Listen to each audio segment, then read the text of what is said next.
Welcome to the March 2022 version of the WVSA vlog. My name is Marcus Cole. With us is Dr. Peter McGahey. He is the West Virginia Soccer Association Olympic Development Program Director.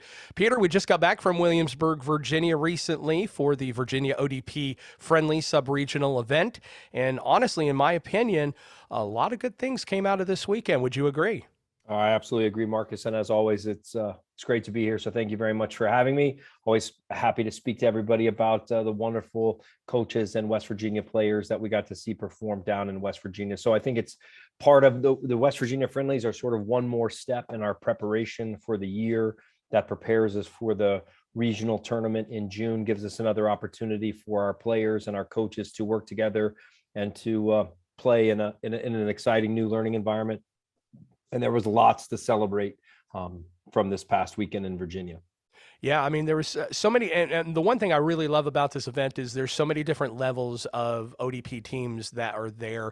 Because I know, some of the bigger states have, a couple that are coming into the program or coming into the event, and just a lot of different, and our teams really, I think, held their own real well against these teams.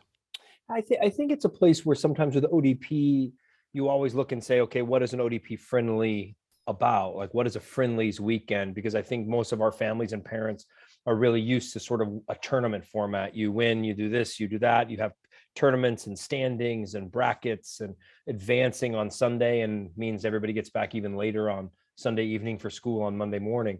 But the one part about the friendly format within the Olympic Development Program that's really positive is it allows coaches and players to play in a very highly competitive format against excellent players and other excellent coaches without really having to worry about whether the results are, whether we're moving on to the semifinals or the quarterfinals. It allows them to play 3 straight games, to be able to try different positions, new formats, different strategies, different techniques, and really to try out some of the things that are going to be important for them for moving on onto the regional level. And I thought our teams, a couple of teams on the boys side really showed really well, and on the girls side as well, particularly I think from our youngest players, which I always think is a really important litmus test. So sort of, it's great to see sort of the progression of several of our teams in the program. Our 06 girls are that case, and our 06-05 boys team certainly represent sort of what has happened in ODP in the past, and we absolutely have to celebrate that. But I was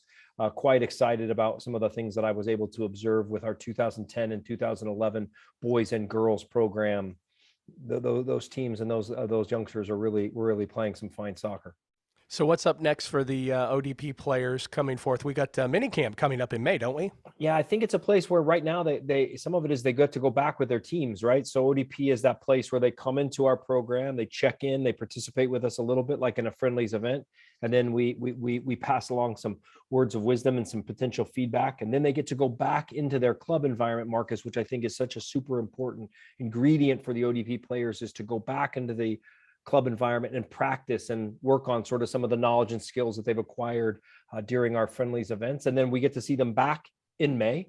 And that would be an event where we're looking to sort of look at players, add players. It's sort of, again, another opportunity for us to grow and enhance the program. And then from there, we'll look to select rosters and players and pools that would attend the June regional tournament in June. And then what happens from there is sort of this process starts over again. So when they go to the June tournament, they play and perform. And at that tournament are a bunch of staff coaches and regional staff that then will select players in each of the age groups to move on to the regional level. And that regional camp would be held in July. And then from that camp, they would then pick regional pools to make regional teams, etc. So when you start to hear that, that's where our program really mirrors what's happening at the region. And it's so important for our players to experience our state level ODP program. Excellent. Anything in closing that you want to talk about the ODP? I think it's a place where, again, my hope is that our program is growing. Our program is moving in the right direction. Again, I think go back to some of the things. What are the things that I saw that were really positive for Virginia? I saw a lot of players from West Virginia competing with a lot of pride for our state and our association. I saw a lot of players willing to take chances and grow and to test themselves as players, which I think speaks to the wonderful environment that's happening in our club setting. And what I would just encourage is, if anybody is curious about ODP, if anybody is interested in getting involved, please know we are looking for quality people, quality players all of the time. And we look forward to meeting you all on the field soon. Sounds good. Peter McGahey, the director of the West Virginia Soccer Association Olympic Development Program. We'll talk to you next month. See you later. Thanks, Marcus. And now we're with Thomas Olivier, Director of Coaching Education for the West Virginia Soccer Association, on the vlog. And Thomas, we're going to jump right into things and start talking about upcoming courses that we have scheduled coming up over the next few months. Sounds good. Hi, Marcus and everybody else. Our coaching education program is wrapping up here in 2022. We had a very good D course clinic last weekend, the first of a meeting of what will be many hours for those candidates. A quick reminder, the D course is the highest course that we offer here at the state level under the auspices of the U.S. Soccer Federation. So we had some new faces taking their D course, and we really spent a lot of time on this new play, practice, play methodology.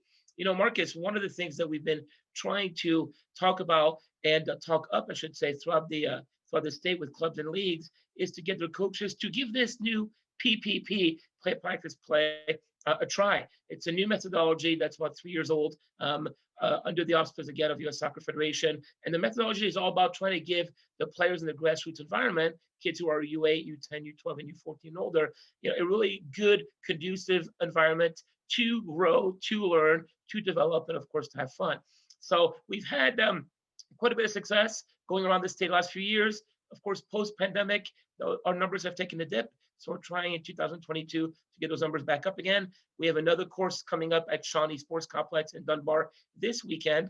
And we have an additional one in the Morgantown area in a couple weeks as well. So certainly with coaching education, I want to hammer on the fact that we're really excited about the +1 program. The first +1 course will be this weekend at Shawnee. And for those people that are not familiar, that is our initiative to get a much more enthusiasm, emphasis, and many more female coaches involved in the coaching community. Here's a news flash. We have good female coaches in West Virginia. We just got to get them involved, get them engaged, and get them with the club. So we're going to try to address that here. The first of what hopefully will be many +1 programs in the future at Shawnee this Sunday.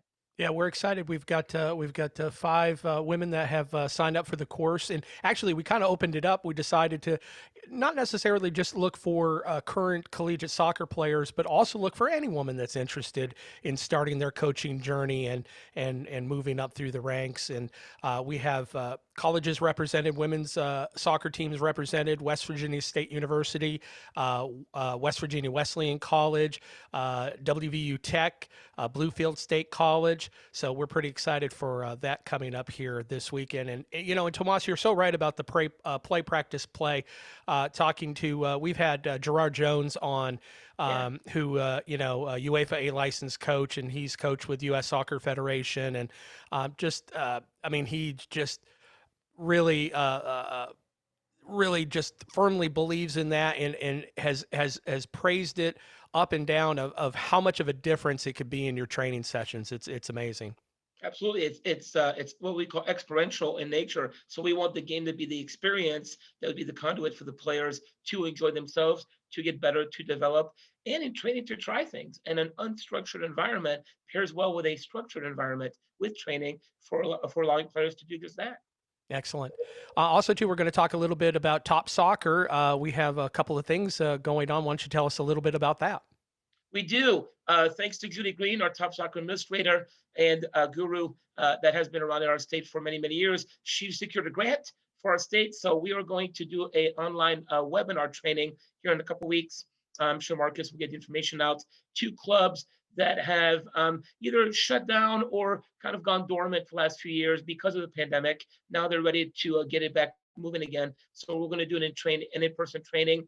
USU Soccer, TOPSoccer National Program requires that we do a yearly refresher, if you will.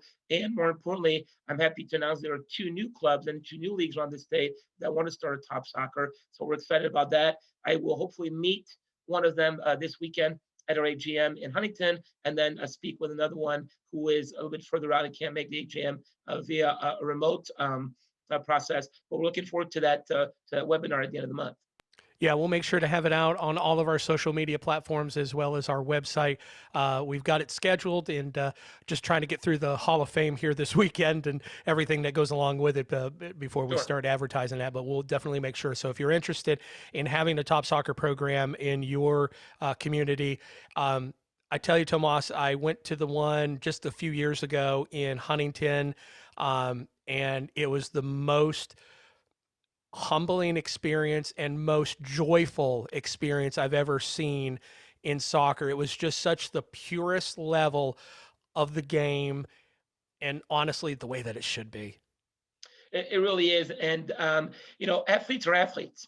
And some of them may not be mainstream, quote unquote, but they're still athletes. So having the buddies work in an adaptive program with kids, and kids are happy when they score goals. It doesn't matter what walk of life they come through, or whether they are considered, again, mainstream or adaptive soccer players. So Melissa Price did a great job back in the day, and then the Brewsters and now Blaine Stoll, in that Huntington and Charleston program, the same way that Brian Yoho does a great job in Marshall County. So we have really key individuals around the state that are committed to including everybody in playing soccer. And that's what TOPSoccer is about. It's inclusion. And that's what the beautiful game should be about. Yeah, we've got a lot of passionate people in regards to that, which is great to see. All right, Tomas. Well, we got a lot going on, and we'll talk to you again next month. Sounds good. Thanks, Marcus. Take care.